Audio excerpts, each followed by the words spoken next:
In the name of the Father, and of the Son, and of the Holy Spirit. Amen. Lights, camera, action.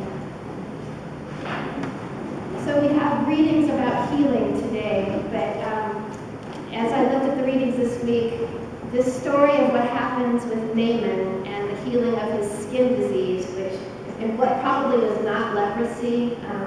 The word leper meant any kind of skin fungus or mold or infection, but how they describe it in Hebrew Testament doesn't sound like it was actually leprosy.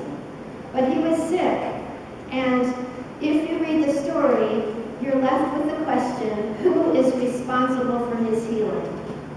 Who do you think is right off the top? Without Elisha, there would have been no healing, right?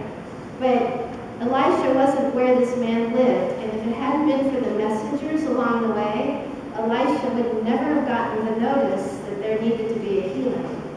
And in each instant, it's someone who you wouldn't expect to step in and carry the good news. So I think this has a lot to say for us Christians also. So the first one that finds out about her master's leprosy or skin disease is this young girl. And in the original Greek, the word was slave, and you can see she was a captive, and she was captured during a war between Israel and this country of Aram, which was part of Syria. They have an uneasy truce going on right now, so that's important to know that her prophet that she knows from home in Israel is nowhere near where this man is in Aram with his leprosy. But she is a good servant of her mistress, Naaman's wife. She hears that there is a problem, that her husband has a skin disease, and she says, if only my Lord could be in the presence of the great prophet Elisha in Israel. And Naaman hears about this probably from his wife, who goes to tell him immediately, and he goes to the king, and it says in this text that they have a very close relationship. And the king says, worry not, I'll take care of it. I'll give you carts full of gold and carts full of silver and 10 beautiful outfits, which probably have turbans and scarves and shawls and all sorts of elaboration with jewels, etc. You could just let your imagination run wild. And he sends him with a letter. Unfortunately, he missed the main point of the letter. Or maybe he didn't. Maybe he's trying to get a dig into the king of Jerusalem. Because when Naaman finally makes it there to Jerusalem, hands the letter over in good faith that he's going to be healed in Israel from the prophet, the king reads the letter and it says that the king of Jerusalem will do the healing. Uh-oh. So the king obviously doesn't know about Elisha, and for those Jewish people who are reading this story or first heard this story, that is a crucial point that we need to understand. That if this king didn't know about Elisha, he is not wrong to be a king. We don't even hear his name. You see that? We forgot all about him because he didn't know about Elisha. And Elisha was a prophet of God. So there needed to be some intercession here. How did the message get retranslated?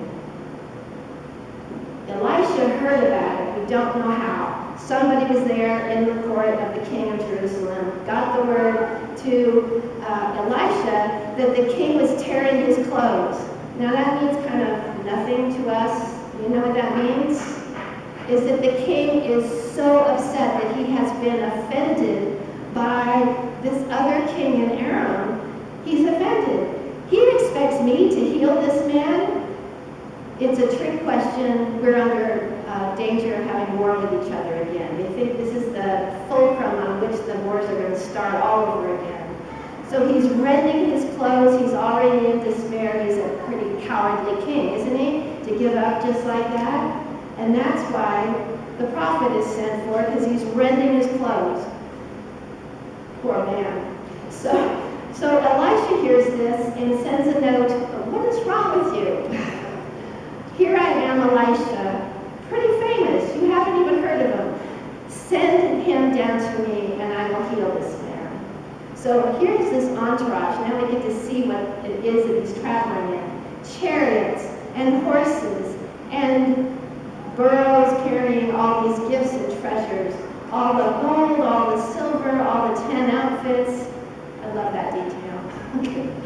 They all come down to the door of the prophet, and meanwhile, this man, what's his name? Naaman, he says, when I get there, he's going to come out, he's going to have a magic wand, he's going to say a spell, he's going to stir his pot, he's going to look up into the heaven and call on the name of the God of Israel and heal me. So when he gets to the door, nothing. And then a little lonely messenger comes out and says, my Lord, the prophet says to go down to the Jordan River and dip yourself 7 times and you'll come up clean. And he's insulted. The high prophet doesn't even come out to meet him himself. He doesn't have a cauldron. He doesn't point to the stars.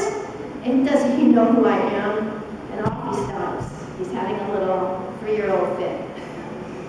So while he's having a fit, is that a safe time to go talk to him? No. But somebody brave, again, somebody intercepts, goes to his master and calls him Father and says, Father, what would you have done if he told you to do something easy? Please, be reasonable. Just go down to the darn river and dip yourself 7 times. What do you have to lose? Well, he has to lose his pride. Because in going down to the river from where he is in the Samaritan region, which is up in the mountains, he has to go all the way down to the bottom of the mountain range, to the bottom of the desert, and further down where the Jordan River is the lowest spot in the whole area. So as he goes down, he goes more toward humility, which is what the practice is that we're supposed to be doing anyway. And by the time he's down there, he's already humble. But he goes into the river 7 times, and what happens? His skin is like that of a baby. A baby is so smooth that he's completely healed. And we don't get to hear the rest of the story, but he does go back all the way up the mountainside to thank the prophet who healed him. So looking back on that, which was it of all the different messengers that made the biggest difference? Well, we can't tell, can we? It could have gotten waylaid in any different place. The wife may have not told the husband because she discounted what her slave girl said. The slave girl could have not told the truth, but she's the most like any of us who are following Jesus, because she had seen the wonders of healing in the name of the God of the Hebrews.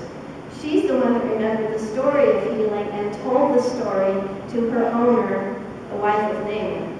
So she's probably my bet for who we can model our own faithful life on, not worrying about whether we get applause or credit or even a footnote in the big book of life, but that we bring the good news. Share it with one person and your job for today is done.